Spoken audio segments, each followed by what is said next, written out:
خدای بزرگ و مهربون، سلام و عرض ادب دارم خدمت تک تک شما عزیزای دلم، تک تک شما بانوان و خواهران توانمندم از هر کجای ایران قشنگمون که در این لایف هستین. چقدر قشنگ گفتن، در تمام ادیان، در کتاب مقدس، در قرآن، در تمام آیات، در تمام تمام دانشمندا، تمام اطباء، همه انسان رو دعوت میکنن به آرامش، که به هر حال چرا؟ چون آرامش خودش باعث میشه که مغز پیر نشه، باعث میشه که انسان درگیر سکته های مغزی نشه.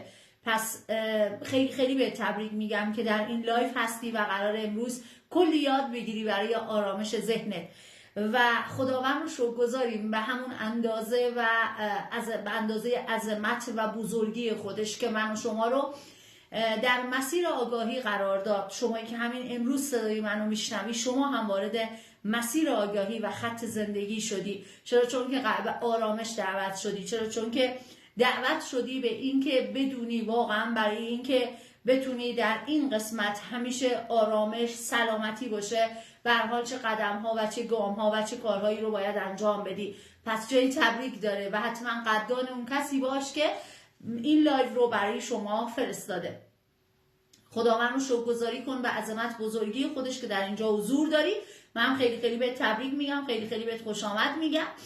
چون قراره یه 45 دقیقه‌ای به شدت مفید با هم داشته باشیم برای بحث این که چیکار بکنیم که واقعا بتونیم آرامش داشته باشیم و آرامش رو به دیگران هدیه بدیم. به رسم ادب خودم هم معرفی کنم. شاید شمایی که لایو منو داری میبینی منو نشناسی و شناختی نداشته باشی. من فاطمه یوسفی هستم. حدوداً 8 سال پیش، دقیقاً مثل شمایی که امروز روز اوله و داری متوجه میشی و در حوزه به هر حال سبک درست 8 سال پیش وارد این دنیای قشنگ سبک درست زندگی و دنیای قشنگ اشتغالزایی برای بانوان عزیزمون در کل ایران در حوزه سبک و اصلاح سبک زندگی ورود کردم به این دنیای قشنگ سبک درست و به بعدش هم در حوزه اشتغالزایی تمام مدارک بین المللی رو کسب کردم، چه در بحث اشتغالزایی چه در بحث سبک درست زندگی و الان هم در خدمتتون هستم. در کل ایران و دنیا تدریس رو داریم در بحث سبک درست و آکادمی ما به هر حال همراه هست با برترین اساتید و مجربترین اساتید در حوزه سبک درست که همه با هم دست در دست هم گذاشتیم و اینکه واقعا دنیا رو یه جای قشنگتر برای زیستن بکنیم و آگاهی و بیداری رو ترویج بدیم. چرا؟ چون که به شدت فقر سلامتی رو داریم. چرا؟ چون که به شدت فقر سلامتی رو داریم برای تمام عزیزانمون در کل ایران و همچنین فقر کار و فقر به هر حال بحث اشتغال برای بانوان رو هم داریم که امروز ما بحثمون در بحث سبک درست زندگی، اصلاح سبک. چرا؟ چون میزان مرگ و میرها پایین اومده. چرا؟ چون که آرامش ندارن. چرا؟ چون که به هر حال یکی از ریشه های بیماری ها همون بحث آرامش نداشتنه. چرا؟ چون که به شدت بیماری ها مثل دیابت، مثل بیماری ها مثل کوتاه قدی برای بچه ها و نسل های آینده شدن نسل کوتاه قد، نسل به هر حال دیابت که امروز قراره در موردش گفتگو بکنیم و آکادمی ما تصمیم گرفته که در کل پاییز و زمستون تا سال جدید یه سری دوره‌های آموزشی، یه سری مباحث آموزشی رو برای تمام بانوان ایران قشنگمون برگزار بکنن که هر مادری باشه طبیب خونه خودش، هر مادری آگاهی پیدا بکنه که بدونه واقعا باید چیکار بکنه برای بحث اینکه یه خانواده سلامتی رو داشته باشه. خب خودتون میدونین خانواده‌ای میتونه رو به رشد باشه که واقعا سلامت باشه. میگه عقل سالم توی بدن سالم هستش و یکی از اصلهای اصلی و همون اصل اول سعادت و خوشبختی به هر حال چی هستش؟ داشتن یه جسم و روح سالم. همون بحث به هر حال جسم سالم هستش، روح سالم هستش و اونجا هست که آدم میتونه، حتی همسر شما، خود شما میتونین در بحث زندگی و کسب و کارتون، بچه شما توی بحث درس و مدرسه میتونه موفق باشه زمانی که جسم سالم داشته باشه، روح سالم داشته باشه و عقل سالم هم که دقیقاً در بدن سالم هستش. و پس این فرصت طلایی رو از دست ندین و حتما از کسی که به شما رو دعوت کرده به لایو قدردانی داشته باشیم و بپرسیم که تایم لایو بعدی کی هستش که عزیزانتون رو دعوت کنیم و در این دوتا فصل بیشتر و بیشتر با هم باشیم برای بحث این که واقعا دنیا رو یه جای قشنگتر برای زیستن بکنیم و هر مادری باشه طبیب خونه خودش. چرا؟ چون که 70% بیماری‌های سرد هستن. چرا؟ چون که دو تا فصل سرد رو در پیش داریم که یکی شروع شده و دقیقاً 70% بیماری‌ها به خاطر نداشتن اصلاح سبک، به خاطر اینکه آدم‌ها اون سبک درست رو ندارن، آگاهی ندارن برای خودشون، همسرانشون، فرزندانشون و اینجا هست که بیماری‌ها به وجود میاد و امروز هم که به هر حال یکی از به هر حال ریشه بیماری‌ها بحث آرامشه که میخوایم در موردش صحبت و گفتگو بکنیم و حتی ما داریم که خود در قرآن هم اینو داریم که دعوت میکنه انسانها رو به آرامش، چه از لحاظ پیرامون محیط اطراف، چه از لحاظ بحث تغذیه و حالا بحث سبک درست که و جعلنا لکل شیء قدرا. خداوند میگه من به میزان اندازه به تو دادم، تو به میزان اندازه نگهش دار. پس این خیلی خیلی مهمه و امروز هم میخوایم در بحث افسردگی با هم صحبت بکنیم و اگر که خدایی نکرده افسردگی داری، اگر که احساس میکنی داره افسردگی میاد، کسل، بیحال، اون بحث حوصله نداشتن و حالا یه سری علامت هایی رو بهت میگم، اگر خدایی نکرده احساس میکنی داره میاد یا اگر اصلا حالت خوبه حتما این لایو منو گوش کن و برای عزیزای دلت هم بفرست. چرا؟ چون که پیشگیری کنیم که درگیر نشیم. یک مادر، یک زن، یک مرد فرقی نداره، باید بخنده، باید شاد باشه، باید آرامش داشته باشه و باید زندگی رو واقعا زندگی کنه، نه اینکه در زندگی فقط زنده باشه. و یه سری عوامل در حوزه عوامل و به هر حال بحث افسردگی صحبت میکنیم، در حوزه پیشگیری از افسردگی، ممنوعاتش، نمیدونم بحث این چه چیزهایی بخوریم، از لحاظ بحث تغذیه چیکار بکنیم که بتونیم واقعا یک جسم سالم و در نهایت روح سالم داشته باشیم.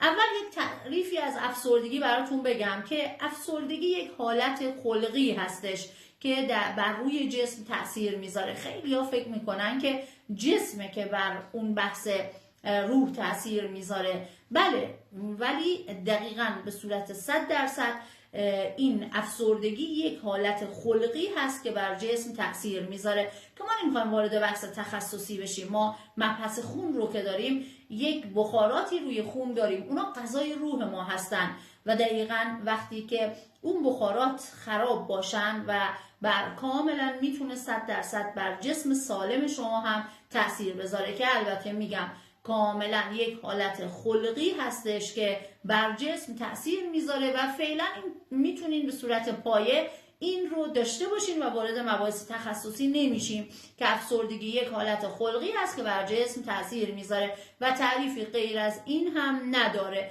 حالا از کجا به وجود میاد؟ ببینین دوستان، یک ماده‌ای هست از کبد ما تولید میشه. کبد ما کارخونه بدن ما هست و دقیقاً یک سری اخلاط رو برای ما که 55% رو از تغذیه‌مون میگیره، 45% رو از پیرامون محیط اطرافمون میگیره، یک سری به هر حال غذایی که میگیره کاملا تبدیل به 4 خلط میکنه و یک خلطی هست به نام سودا، سرد و خشک، دقیقاً مثل خاک و اول سفیده، وقتی که رسوب میکنه قهوه‌ای رنگ میشه. هر کجایی که رسوب بکنه بعد اون قسمت رو درگیر مشکل میکنه. حالا گفتم اون خلطی از کجا افزایش پیدا میکنه؟ 55% از تغذیه میگیره، 45% از پیرامون و محیط اطراف. اگر من حواسم به پیرامون نباشه یا به تغذیه نباشه، این افزایش خلط رو دارم و این افزایش خلط بر هر عضوی که غالب بشه اون عضو رو چیکار میکنه؟ داغون میکنه. وقتی بیش از حد تولید بشه با خون به هر کجایی در خون که به هر حال در گردش هستش، در همون عضوها، بیشتر در عضوهای سرد و خشک، اول عضوهای ضعیف، عضوهایی که مستعدش هستن رسوب میکنه و میتونه بدن رو کاملا چیکار کنه؟ درگیر بکنه و دقیقاً میتونه بیماری به وجود بیاره و به شدت هم سنگینه، خیلی سنگینه و مثل سوختگی ته قابلمه، اینجوری برات بگم، به اون شدت سنگینه و میچسبه بر بدن.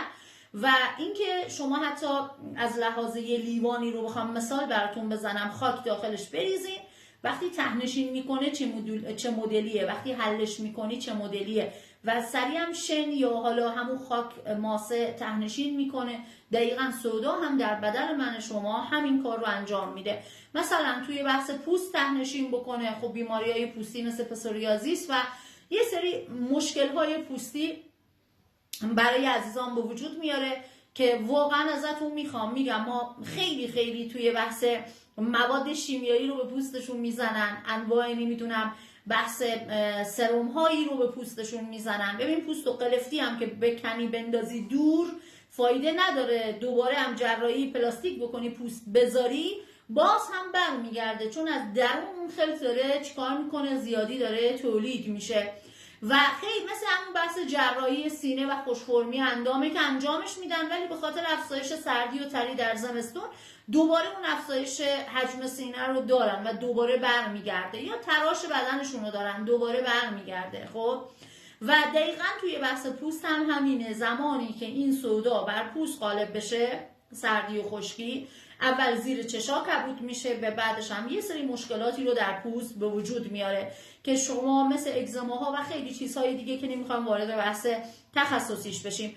ناخن درگیر خشکی میشه، شکنندگی رو دارن وقتی که در ناخن به هر حال درگیر میشه، وقتی درگیر میشه بر استخون، پوکی استخون، شکستگی های سریع، نحیف شدن و جمع شدن استخون. شما ببینین که به صورت خدادادی این خلط در یک سنی از انسانها افزایش پیدا میکنه، سن 40-50 سال به بالا تا 60 سال، و دقیقاً آدم ها رو میبینید جمع میشه، کوچیک میشه، استخوناش نحیف میشه. این به خاطر شدت غلبه همون افزایش همون خلطه هستش. وقتی اون خلطه افزایش پیدا میکنه عزیزان ما کاملا درگیر میشن و نحیفی استخون رو دارن. چرا در قدیم این اتفاق نمیافتاد و اون نحیفی رو نداشتن؟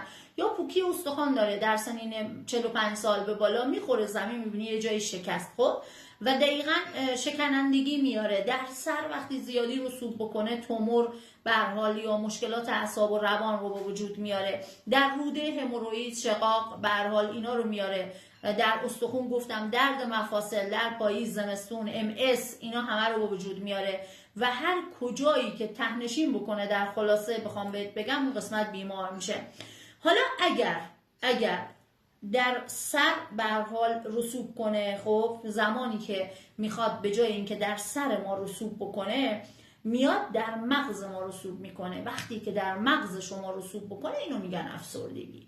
یعنی افسردگی یک حالت خلقی هست که زمانی که این خلطه بر مغز تأثیر میذاره نه بر سر، در مغز انسان غلبه میکنه یا ته‌نشین میکنه در اون قسمت، اینو میگن افسردگی.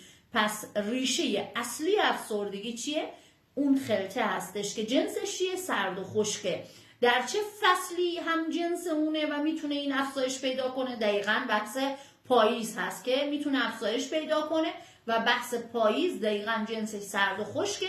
میتونه خود پاییز، خود رنگ مشکی که میپوشیم، نمیدونم خود، حالا در ادامه براتون میگم یه سری تغذیه ها میتونه اینو شدت بده و میزان افسردگی و بیماری های اعصاب و روان در پاییز و زمستون بیشتره، چون که ریشه این بیماری سردیه، بخصوص سردی و خشکی بر مغز هستش. و از اونجایی که اطلاع داشته باشین جنس مغز هم سرد و خشکه، همیشه باید گرم نگه داشته بشه با یه سری کارها، برنامه هایی که حتما عزیزان مربیان به شما آموزش میدن که همیشه این قسمت باید گرم باشه. و متاسفانه چون گرم نیست آدم ها میرن به سمت سیگار، به سمت مواد مخدر، به سمت بزهکاری، به سمت سرخوشی های الکی که اونا هم گرمی اول رو داره و سردی آخر رو داره. پس به جای اینکه اگر در سر رسوب نکنه و در مغز ته‌نشین بکنه افسردگی رو میاره. و افسردگی هم گفتیم از سردیه. و عزیزانی که خیلی عزیزانی رو داشتیم مراجعه کنندهایی که برای بحث شقاق مراجعه میکردن، وقتی که برطرف میکردیم این خلط رو کاملا میگفتم من احساس کسلی و خستگی میکردم، نمیدونم ریزش مو داشتم، درد استخون داشتم، همه خوب شده. بهش گفتم ببین چون که اون خلطه بر بدن شما بر تعادل اومده و جعلنا لکل شیء قدرا، اون بحث خلط سودا، اون خشکی در بدن شما رسوباتش از بین رفته و بر همه جا که تاثیر گذاشته از بین رفته و این شده که شما شقاقت خوب شده دیگه، تمام مشکلات شما هم کاملا خوب میشه. حالا بریم ببینیم که به هر حال این در کدوم عزیزان این افسردگی میتونه بیشتر بشه. و ببخشید این که بریم ببینیم که کیها این افسردگی میتونه بیشتر بشه، یعنی چه زمانهایی میتونه این افسردگی بیشتر بشه. ببینین همینطور که گفتیم افسردگی از سردیه، قبلش هم براتون توضیح دادم دقیقاً وقتی که سردی در بدن بیشتر میشه. سردی 55% مال تغذیه‌مونه که به هر حال یعنی از تغذیه میاد. و پیرامون محیط اطرافمون چیه؟ آیا خانم یوسفی که میتونه باعث سردی بیشتر بشه؟ خب خود فصل سرد، خود فصل پاییز و زمستون خودش باعث میشه که چی بشه؟ به هر حال ما درگیر چی بشیم؟ درگیر این متاسفانه سردی و خشکی بشیم. پس در کیها آیا در چه تایم های زمانی در طول سال افسردگی بیشتر میشه؟ مشکلات اعصاب و روان بیشتر میشه؟ دقیقاً توی فصل پاییز و زمستون هستش و آمار به هر حال افسردگی ها بالا میره، خودکشی ها بالا میره. شما حتی میتونین بپرسین، تحقیق کنین، میزان و آمار خودکشی ها در پاییز زمستون بیشتر میشه. سکته در سر دقیقاً در این دوتا فصل بیشتر میشه و به خاطر همینه که این لایو رو گذاشتیم و لایو های ایران در این حوزه میذاریم که آگاهی بدیم به عزیزانتون که به هر حال در پاییز و زمستون واقعا حواسشون باشه و خدای نکرده درگیری مشکلات نشن. و حالا اینکه در چه مواقعی یا حالا بیشتر در چه کسانی باز به هر حال میتونه عزیزان ما درگیر بشن. گفتیم بحث مزاج سنی رو ما داریم، در دوران بلوغ میتونن بیشتر درگیرش بشن، در سن 40 تا 60 سال میتونن بیشتر درگیرش بشن و در قد کوتاها که به هر حال خودشون مزاج پایه‌ای و مادریشون سرد و خشکه، اگر در تعادل نباشن و این خلطه بیش از اندازه در بدنشون تولید بشه میتونه درگیر بشه، یا شدت غلبه هر مزاجی، یعنی در چه قد بلند چه قد کوتاه وقتی در تعادل نباشه میتونه این خلطه افزایش پیدا بکنه. و بیشترین آمار توی بحث افسردگی متاسفانه در خانم‌ها و زنها هستش، چون طبع سردتری رو دارن نسبت به آقایون. بحث پریودی، دوران قاعدگی، دوران بارداری، شیردهی به هر حال اینا رو دارن و تمایل بیشتری رو دارن برای بحث افسردگی و متاسفانه آگاهی در بحث سبک درست ندارن. چرا این لایو رو برای خانوما گذاشتیم؟ چون خانوما بیشترین آمار تو بحث مصرف رژیم ها و فکر میکنن رژیم همینه که گوجه و خیار و پنیر استفاده بکنه، نمیدونه که اردشیر رو بخوره خیلی رژیم بهتریه و با یک کارشناس صحبت کنه توی بحث رژیمش که بنابر بدنش یک تقسیم بندی بکنن، چقدر بدنش آب داره، چقدر نمیدونم چربی داره، چقدر چی داره، چربی مفید کم داره، پروتئین کم داره، مواد قندی چجوری باید استفاده بکنه. ولی متاسفانه چون کربوهیدرات بیشتر میخورن به خاطر بحث سردی و کشیدن میلشون به سمت شیرینی های مصنوعی که همش سرده و گوجه خیاری که استفاده میکنن، پنیری که به هر حال میل میکنن و به حساب خودشون رژیم میگیرن، خب اینا همه به هر حال خودش به خاطر همین در این دوتا فصل بیشتر درگیر افسردگی میشن و بیشتر درگیر میشن. حالا بریم مراحل افسردگی رو با هم داشته باشیم. من به صورت پایه دارم براتون توضیح میدم برای شما عزیزان که آگاه بشین و حتما در جلسات بعدی به صورت تخصصی هم در خدمتتون هستم. حالا بریم مراحل افسردگی که به هر حال در چجوری مرحله به مرحله پیش میره. ببینین افسردگی از کم شروع میشه و ما بهش میگیم مرگ آروم. طرف یهویی سکته میکنه، قبلش از افسردگی کم شروع شده، این مرگ آروم براش بوده تا زمانی که اون درگیر سکته شده. ببینین از کم شروع میشه و به مرحله حاد میرسه. افسردگی هم مراحلی رو داره، دقیقاً از همون کم به حاد میرسه و اگر ما در همون مراحل پایین پیشگیری نکنیم، حواسمون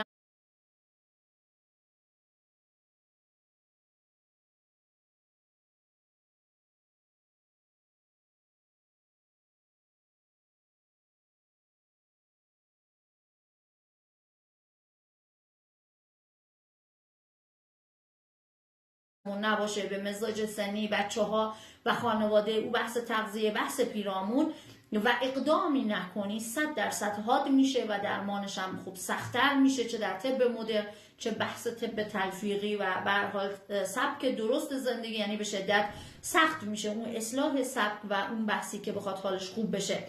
و این هستش که به هر حال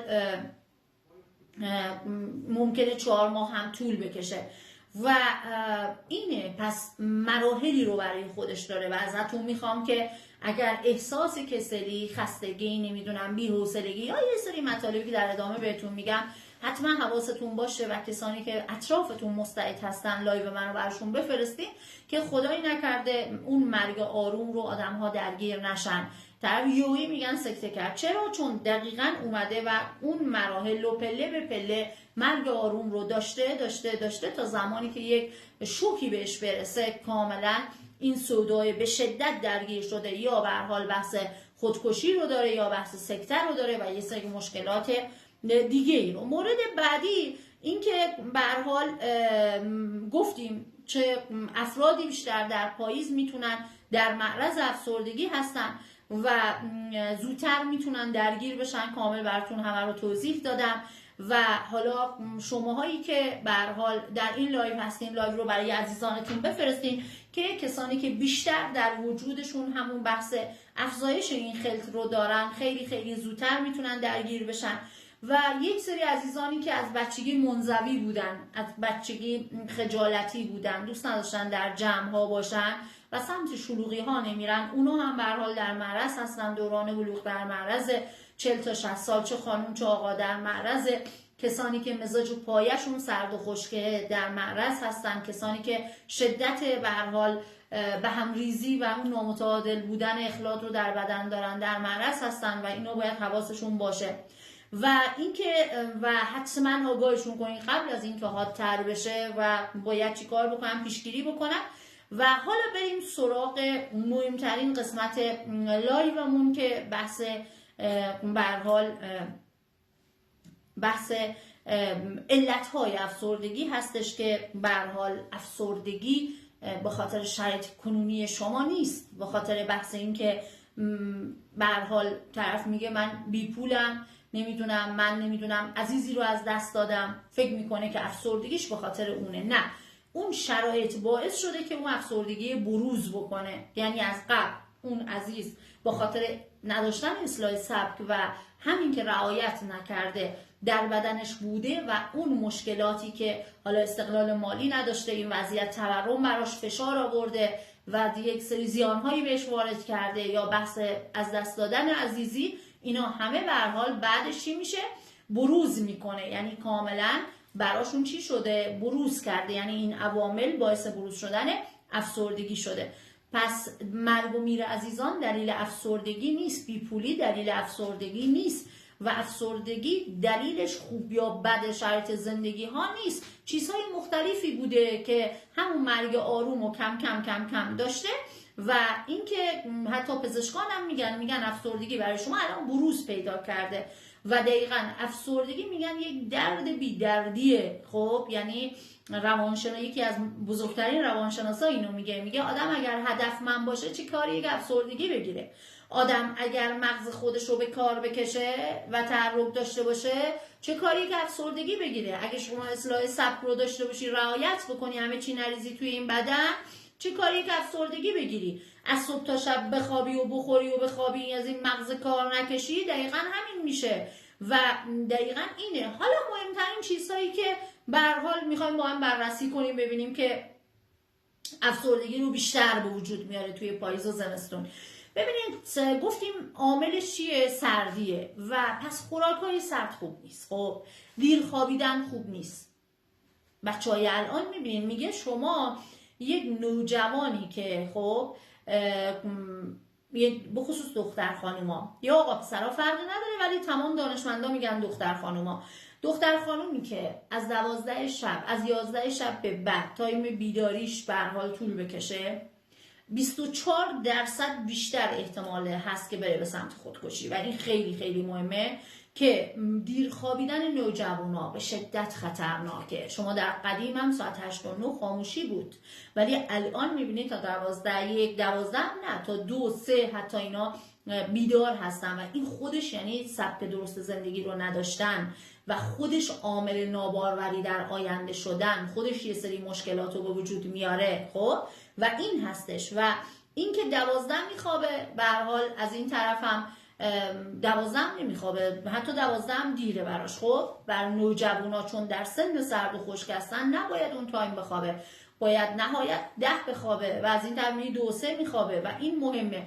حتی روز خوابیدن، اونایی که روز خیلی زیاد میخوابن اینا هم در پاییز زمستون در معرضش هستن و میتونن به هر حال درگیرش بشن. و در بعضی از خانواده ها عزیزی بود مراجعه کننده میگفت ما عصرا به زور بچه‌ها رو میگیم باید بخوابی و اصلا همه باید بخوابن.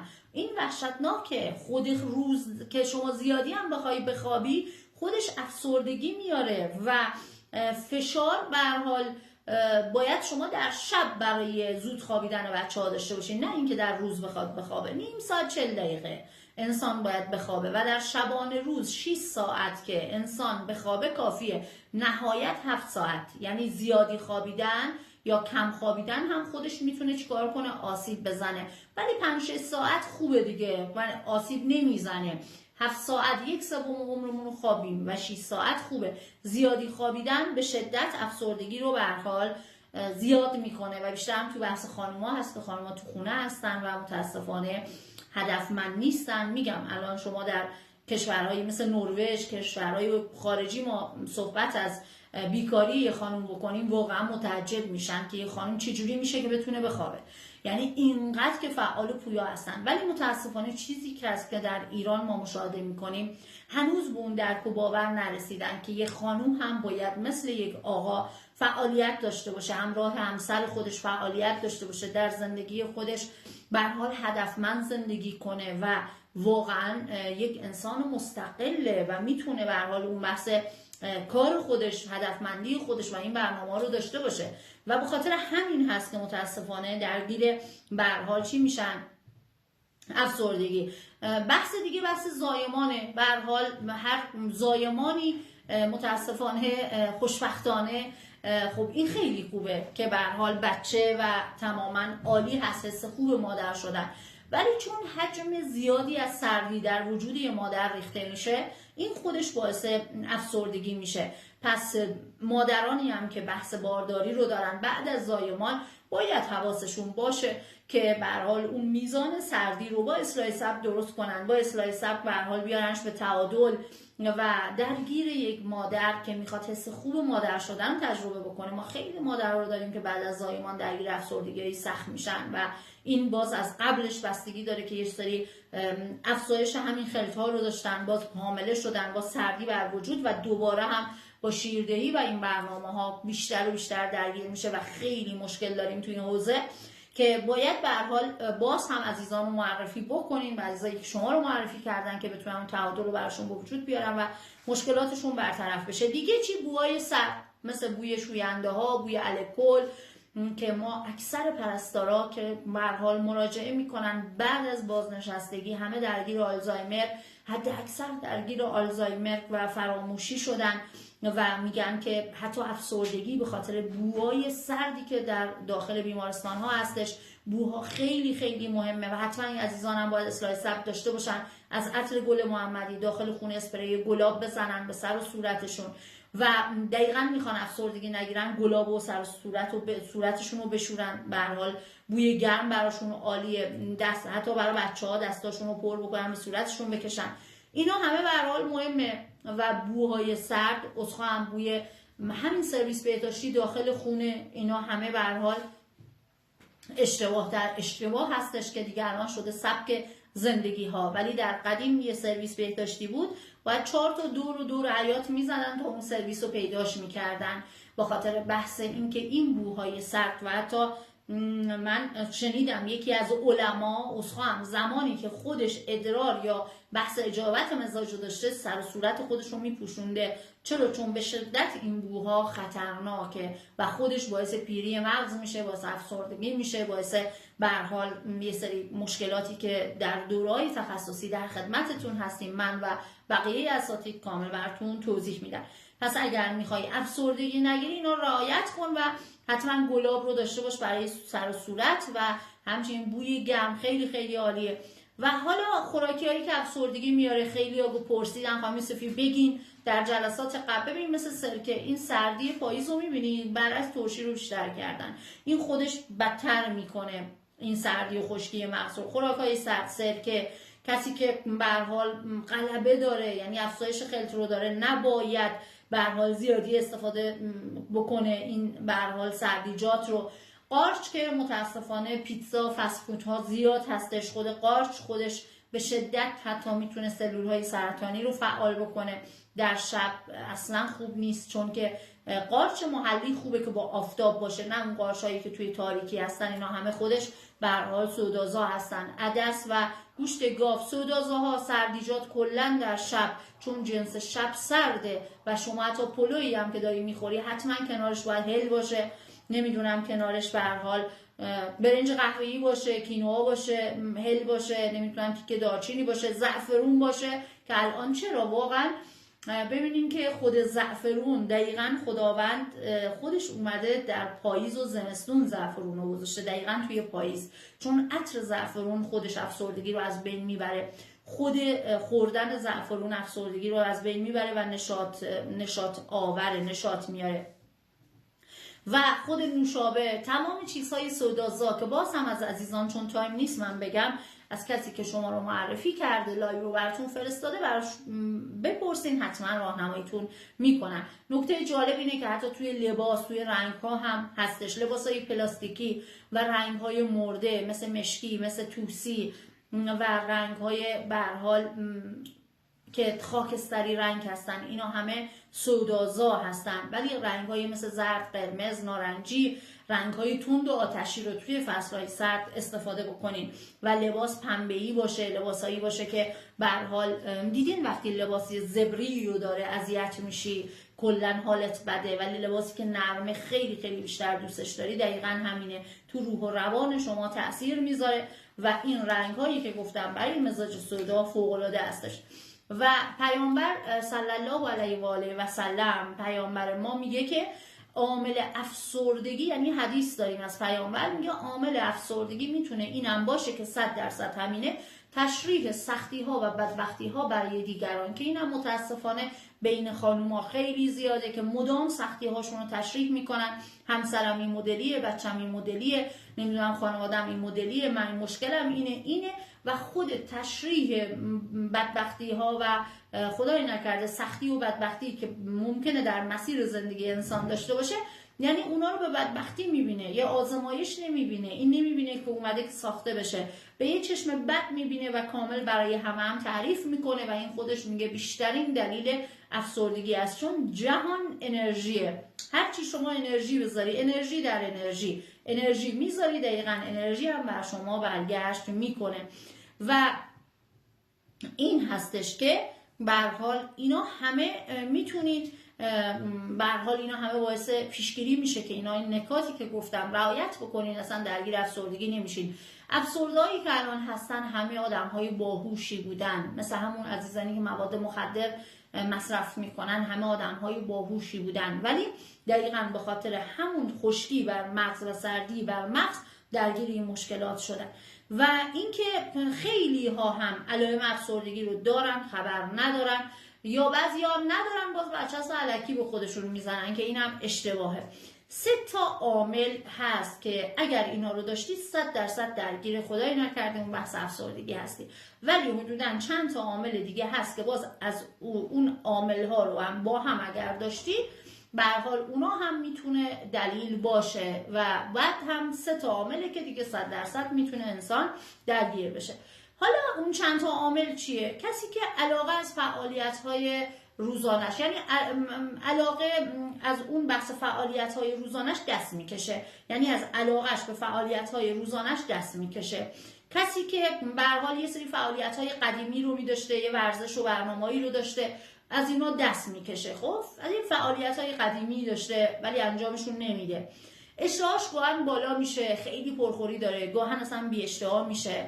کسی که خواب زیاد داره، کسی که اصلا باز خیلی خوابش بیش از اندازه کمه، کسی که همیشه خسته هستش، کسی که احساس گناه مداوم داره با خودش، همین برچسب‌های بد با خودش زدن، کسی که حس بی‌ارزشی داره، خب اینا همه هستش. کسی که قبلا عاشق مطالعه بوده ولی الان انجام نمیده، یا حس بی‌ارزشی داره، یا همش برچسب بد با خودش میزنه، من این بودم چه مثلا نمیدونم چرا برام این شد اون شد، اینا همه افسردگی هستش. کسی که به شدت سخت میتونه تمرکز کنه و بحث تصمیم گیری رو در زندگیش داشته باشه، اونا هم به هر حال هستش که میتونه اون عزیز هم میتونه به هر حال درگیر باشه. تنگی نفس تنگی میگیره، سنگینی قفسه سینه، اینا همه نشانه های افسردگی است، انگار سنگ رو سینه‌اش گذاشتن، اینا نشانه هاش هستش. درد عضلات، عجیب و غریب درد عضلات رو میگیره. واکنش سریع عصبی، یعنی سریع واکنش عصبی نشون میده. به هر حال همه اینا هستش. خودخوری ها، درون خودش ریختن، اون بحث کمکاری تیروئید و قمات کردن که در این قسمت به هر حال حالت تیروئید اینجا هست و کامل کسانی که غم و غصه رو بر خودشون میریزن، در درون خودشون میریزن و به هر حال اون بحث برونگرایی رو ندارن، آدم‌های منزوی میتونن به هر حال مستعدش باشن. و در مردان هم که رفتارهای پرخطر یا بحث این که مثلا از یه سری کارهایی رو فرار میکنن، اینا همه خودش میتونه بحث افسردگی رو داشته باشن که مستعدش باشن. ولی این ستا رو اگر کسی داشته باشه، از اون آیتم ها همش با هم باید باشه، ولی این ستا رو اگر کسی داشت دیگه کاملا درگیر شده. از دست دادن لذت زندگی، در زندگی لذت نمیبره، آرامش نداره، لذت نمیبره از اون خنده بچه، از به هر حال این که هر روز صبح چشاشو باز میکنه و باید خدا رو شکر کنه که دوباره خداوند فرصت بهش داده که بتونه زندگیشو زندگی بکنه. یا اینکه نمیدونم بحث از هیچ چیزی، مهمونی، به هر حال سفر، اصلا در زندگی خودش حالا هر چی میخواد باشه لذت نمیبره، یعنی از دست داده لذت هاشو. و آیتم بعدیش هم که ترس مداوم داره، مدام استرس و اضطراب داره و بعدش هم که بیقراره، یعنی بیقراری داره، مدام منتظر یه خبر بده. اینا همه به هر حال دیگه این ستا با هم 100% افسردگی رو داره. یا احساس عقب موندگی داره، احساس میکنه از همه عقبه، از دنیا عقبه، اینا همه هستش. و حتما کسی که شما رو این لایو رو براتون فرستاده یا شما رو به هر حال دعوت کرده به این لایو، بهشون بگین، کمکتون میکنن و کامل شما رو راهنمایی میکنن که باید چی کار بکنین اگر حتی یکی از این آیتم ها رو داشتی.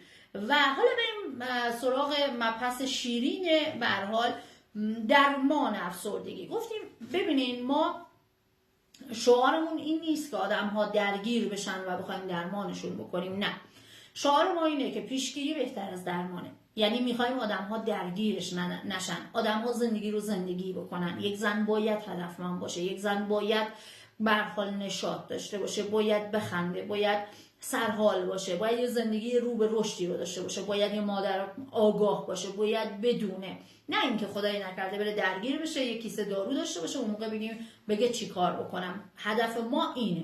حالا بریم برای بحث که چی کار بکنیم که عزیزان اگر درگیر شدن برطرف بشه و اگرم که ندارن که خدا کنه هیچکی نداشته باشه، به هر حال هیچ وقت درگیرش نشن. خب و گفتیم همه چی هم بستگی به همون روند مراحلش داره. ممکنه یک کسی تو سطح پایین باشه، تازه شروع باشه، یکی هم مرحله حاد، یکی هم بروز کرده باشه که ما در سبک درست و در بحث طب تلفیقی و سبک درست و طب ایرانی کاملا ریشه پیگیری میکنیم، یعنی ریشه رو در میاریم. خب ریشه رو که در میاریم نمیذاری اون خلطه، اون زیادی بودن اون خلط در بدن چیکار بکنه، بتونه رسوباتی رو وجود بیاره و بتونه به هر حال اون قسمت یا اون عضو رو بخواد بیمار بکنه.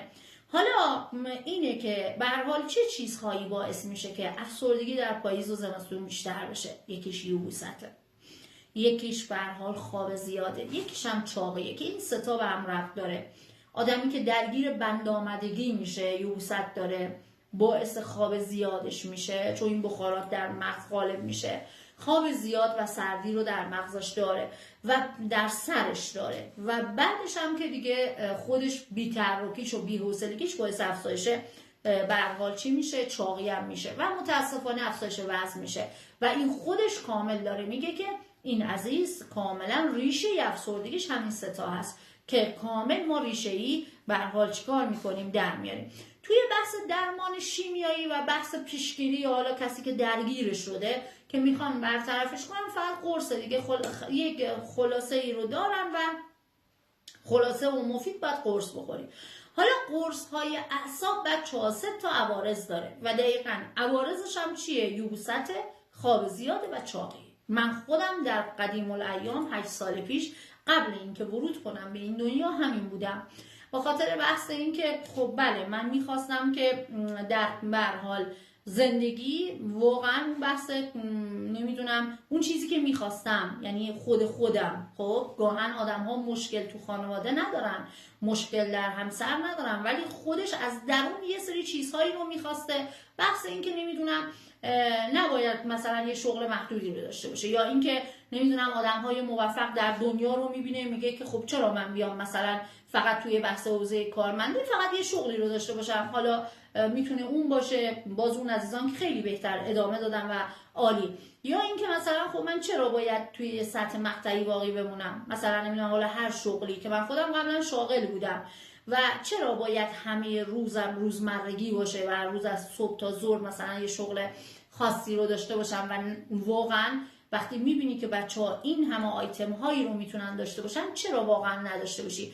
و چون فکر میکنی که دیگه آره چون از اون زمان 25-30 سالت گذشته یا 20 سالت گذشته دیگه نمیتونی، و این خودش همه چی میشه به هر حال عامل وسواس ها و ناشخوارهای ذهنی میشه. و زمانی که همون من بهتره، همون خودتو میخوای به بهترین ورژن خودت تبدیل بشی و اون به هر حال فرصت‌هایی رو واقعا نمیبینی برای اون موضوع. و دقیقاً من همین بودم وقتی میدیدم که به هر حال بله بچه‌ها چقدر پتانسیل هایی رو دارن و چقدر میتونن برای یه سری روشایی رو داشته باشن و میتونن در دنیا واقعا بدرخشن. میگفتیم آره چرا مثلا من آقا 35 سالم شده و به هر حال در یه شغلی دیگه اکتفا کردم، در یه جا استوب زدم.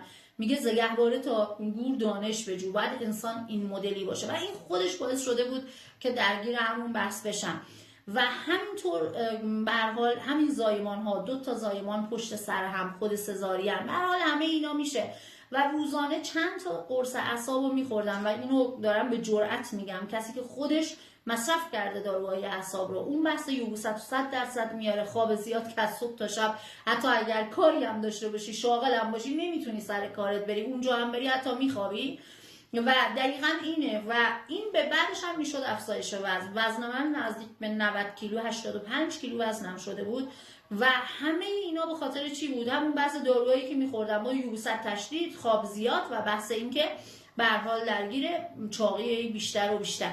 این 3 تا به هر حال دیگه داروها میذاره و واقعا فاجعه است. باز از این طرف میگن که آره برو مثلا پیش دکتر تغذیه. دکتر تغذیه میگه آره تو باید بری آب درمانی بکنی، استخر بری، سبزیجات بخوری، میوه بخوری. سردی در سردی، سردی در سردی. و این فاجعه هستش. و خیلی از عزیزان میگن خانم یوسفی الان ما برای بحث افسردگی میتونیم داروهامون رو کنار بذاریم. من بهشون میگم نه، دارو رو تو نباید کنار بذاری، باید ریشه ای کاملا اون قسمتی که غالب شده، اون سردی و خشکی غالب شده، بحث تداخل دارویی رو باید چک میکنیم، پله به پله با ما پیش بیا، با اصلاح سبک و یه سری برنامه و یه سری مکمل های گیاهی کاملا شما میتونی کم داروها تو کامل کنار بذاریم.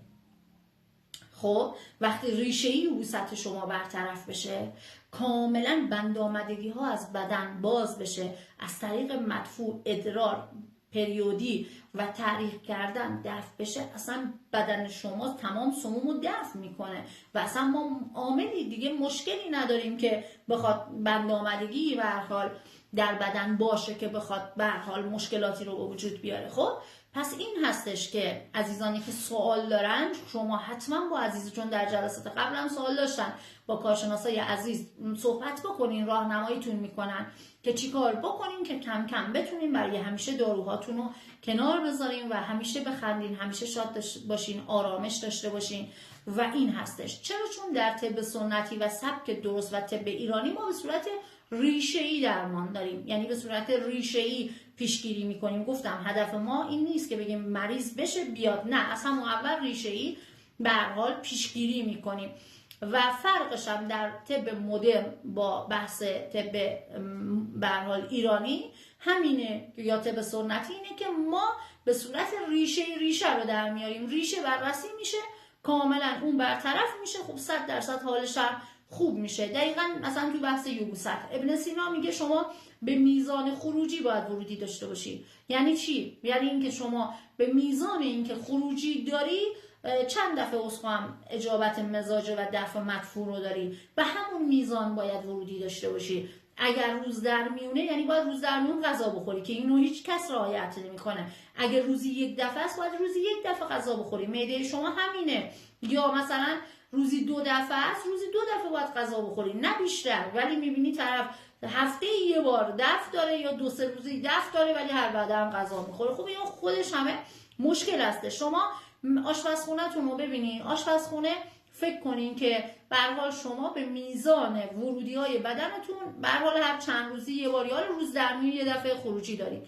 حالا امروز 3 بعد غذا خوردی، خب یه دفعهش مثلا هیچی هم خروج نداشتی، فردا مثلا یه دفعه اون بحث خروج هست. شما این 3 تا سطل زباله پر میشه کنار گوشه آشپزخونه، دوباره فردا هم همینطور و این خودش یه بوهای مخرب و بدی رو داره و این باعث میشه که این بخارات در بدن ما هم همینه، میره به سمت بالا، خب کامل در مغز ته‌نشین میکنه و این خودش باعث میشه که عزیزان درگیر چی بشن؟ درگیر افسردگی بشن یا درگیر مشکلات سردی رحم هست. رحم هم یه عضو توخالی دفع سمومو داره و اگر در هنگام قاعدگی او تخلیه کامل رو خانم نداشته باشه میتونه اون رسوبات در رحم باز هم باعث افسردگی بشه، چون رحم هم یه عضو رئیس است و 100% به مغز تاثیر میذاره و تاثیر میپذیره، یعنی به شدت یه عضو عصبی هستش. پس اینجا ریشه رو در میاریم، رحمش مشکل داره، باید کاملا به هر حال مشکل رحمی برطرف بشه، افسردگیش خوب بشه. یا معده‌اش سرده،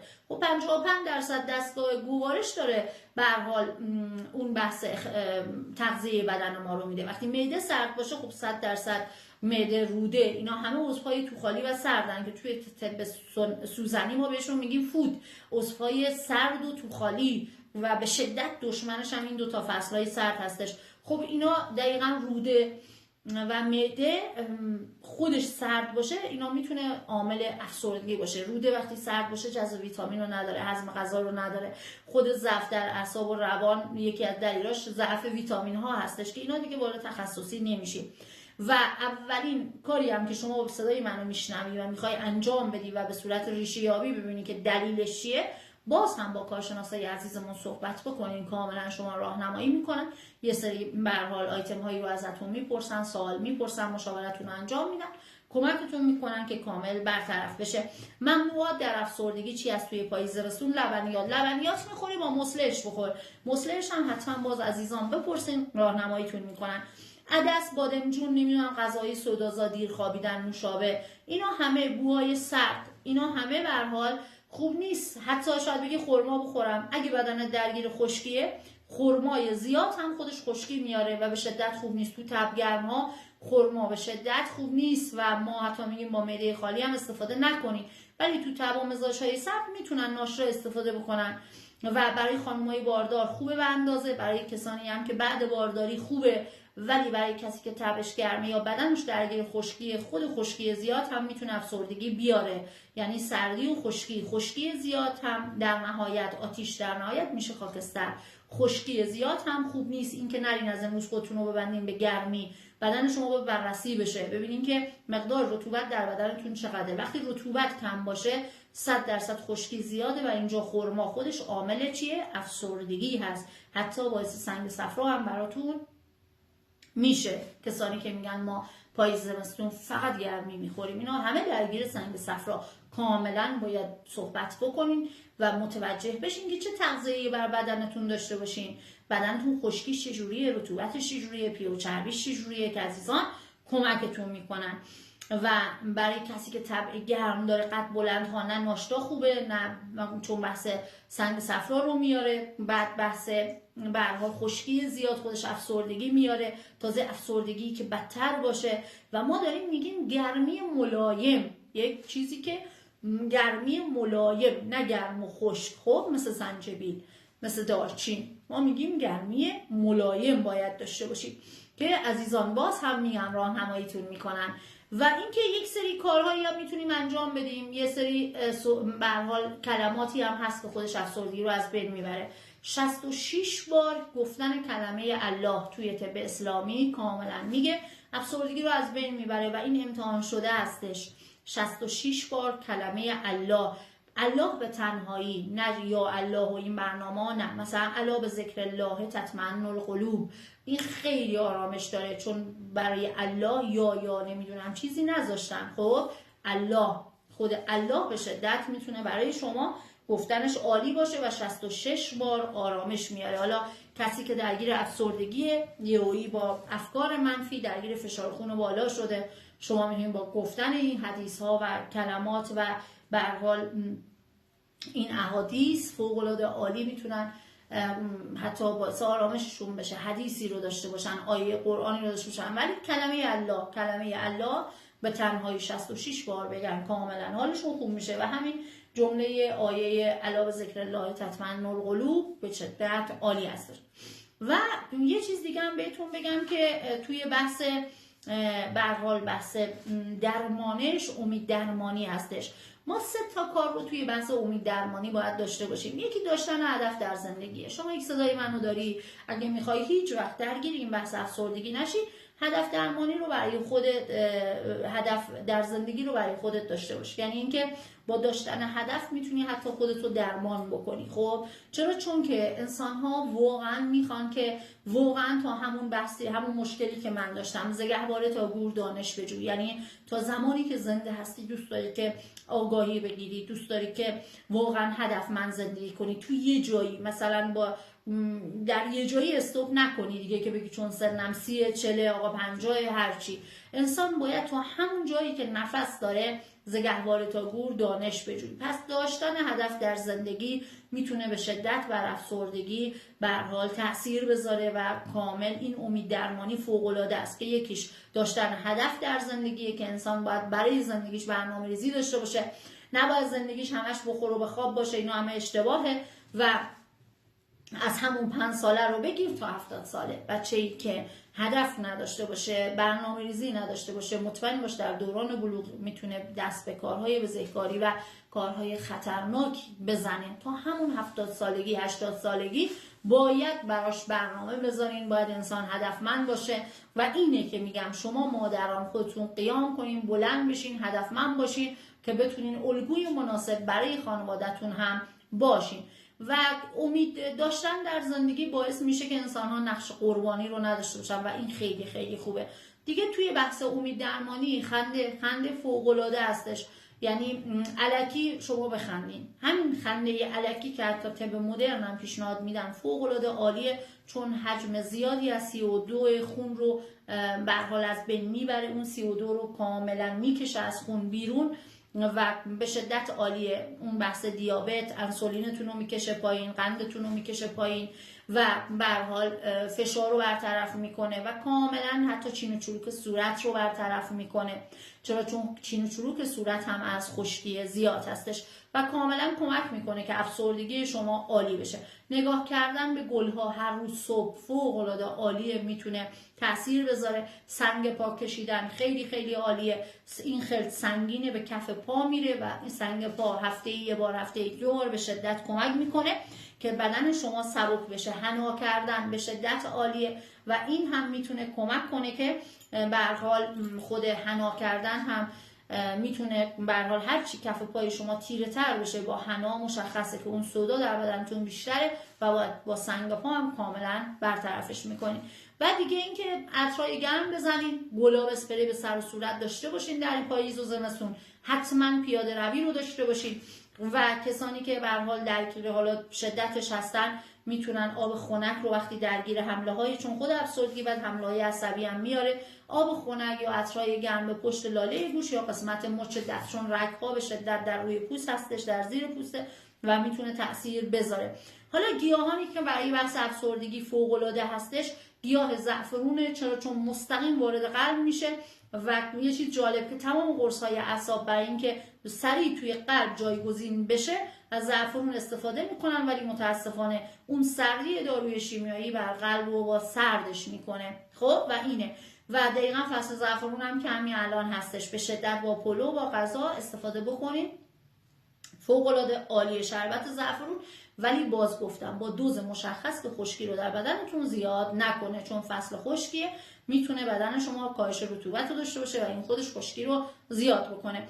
و ابن سینا این سه تا گیاه رو هم خیلی اعتقاد داشت و تاکید برش داشته که افسردگی رو از بین میبره. ترکیب با دوز مشخص بادرنج بویه، استخوان و بابونه با ترکیب‌های مشخص کاملا وارد مغز میشه و مغز رو گرم و ملایم میکنه. ملایم، اون رطوبت ملایم رو داره و به شدت برای بحث MS هم عالی هستش. و دیگه اینکه باز هم کارشناسای عزیزمون کامل شما رو راهنمایی میکنن. بهار نارنج هم فوق‌العاده عالیه برای این بحث و ترکیب خارق‌العاده بادرنج بویه و بهار نارنج هم عالیه با هم یا جداگونه. و 4 ترکیب گیاه دیگه هم هست که باز هم ابن سینا تاکید داره. گلگاو زبان هستش، زیرفون هست، سنبولتیو و بهلیمو که به شدت خشکی رو از بین میبره، رطوبت سالم میده و فوق‌العاده عالی هستش.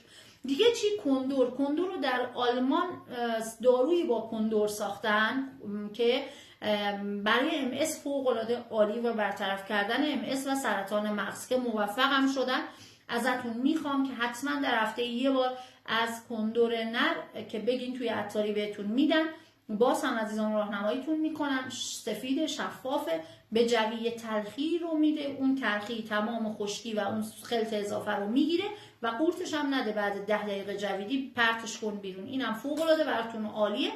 و بعدش هم که به هر حال خود بیدمشک، زعفرون، بادرنج بویه، این سه تا هم فوق العاده برای بحث افسردگی عالیه. سیب فوق العاده عالیه، فالوده سیب، کمپوت سیب، مربای سیب و بحث میوه خشک سیب، خود سیب به هر حال، رب سیب، همه اینها به هر حال عالی است، میتونه مقوی قلب، معده و مغز شما باشه. سیب به شدت عالیه با عرق بیدمشک، با عسل که باز عسل رندش کنین، عسل دارچین بالاش بریزین و همچنین عرق بیدمشک، فالوده سیب که باز هم عزیزان راهنماییتون میکنن، فوق العاده عالیه. و حتی کسانی که الان مراجعه کردن درگیر ویروس روده شدن، روزانه 5 لیوان روده و معده رو درگیر شدن و مشکلاتی رو براشون داره، حتما روزانه 5 لیوان آب سیب رو استفاده بکنن. خیلی خیلی میتونه بهشون کمک بکنه. و یک چربی مفید که افسردگی رو کامل از بین میبره، چون ما برای بدنمون که پروتئین ها خیلی مهمه، چه پروتئینی استفاده بکنیم با بدنمون سازگاره. پروتئین و چربی مفیده که سازگاره، دیگه چیز دیگه ای سازگار نیست و باعث بیماری میشه. چربی مفید برای افسردگی تخم کدو، روغن تخم کدو به شدت عالیه که تمام عضوهای توخالی و صدر رو تقویت میکنه، مغز رو تقویت میکنه، آرامش میده، افسردگی رو از بین میبره، عملکرد کبد رو عالی میکنه. کسانی گل گرفتگی دارن عالیه، پوکی استخوان و کلا خیلی عالی برای ورزشکارا. منیزیم رو کامل تامین میکنه و عزیزی رو داشتیم کلا کمبود ویتامین ها و املاح رو داشته، با همین که خشکی رو در بدنش به هر حال آورده به تعادل، بدنش جذب ویتامین هم داشته و کاملا داروهای شیمیایی رو هم کنار گذاشته. دیگه بعدی هم که عسل هستش، به شدت براتون عالی است و باعث میشه که واقعا اون بحث چربی دور قلب برطرف بشه. البته کسانی که دیابت دارن نه، باز هم با عزیزان صحبت کنن.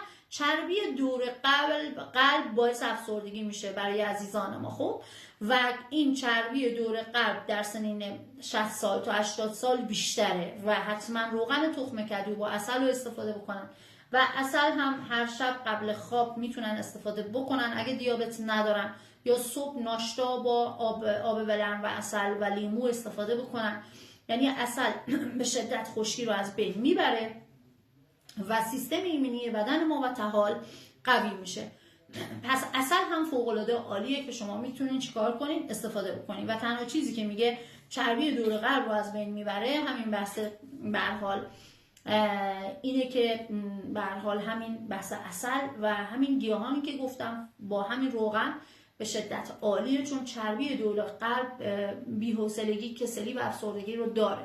و عسل هم که میشه قبل خواب ناشتا با آب ولرم با به هر حال همین روغن ها کامل میشه با چربی مفید استفاده بشه و خودش کامل افسردگی رو از بین میبره، خشکی مغز رو از بین میبره. لیمو امانی هم فوق العاده هستش که به شدت عالیه برای بحث برطرف کردن افسردگی، که حتما باید با گلگاو زبان باشه لیموی امانی. خب از اونجایی که من جلسه دارم، تایممونم تموم شد، ادامه مباحث رو حتما در جلسات دیگه در خدمتتون هستم. ولی اون مباحثی که به صورت پایه فعلا باید بدونین همینا هستش. برای بحث پاییز زمستون حواستون باشه که برای سالهای دیگه هدف ما پیشگیری بهتر از درمانه، که سالهای دیگه درگیر این مشکل نشین. از همین الان حواستون به بدنتون باشه. چون که میخوای خوشبختی رو تجربه بکنی، میخوای سعادت رو تجربه بکنی، باید جسم و روح سالم داشته باشی، باید آرامش داشته باشی. و دقیقاً زمانی که شما اصلاح صبر رو داری و بدونی برای جسمت چی کار بکنی، برای بحث مغزت چی کار بکنی، همیشه میری تا 120 سال واقعا زندگی رو زندگی میکنی. سوالی هم داشتین عزیزان در خدمتتون هستن و کاملا جوابگوی شما هستن. با خدای بزرگ میسپارمتون. روزتون سرشار از نگاه پرمهر خدا باشه. بریم که دنیا رو یه جای قشنگتر برزیستن بکنیم، که تمام بانوان در ایران قشنگمون زندگی رو واقعا زندگی کنن و تمام نسل آینده فرقی نداره، مرد جوان، مرد زن، پیر جوان، همه واقعا زندگی رو زندگی بکنن. به خدا میسپارم.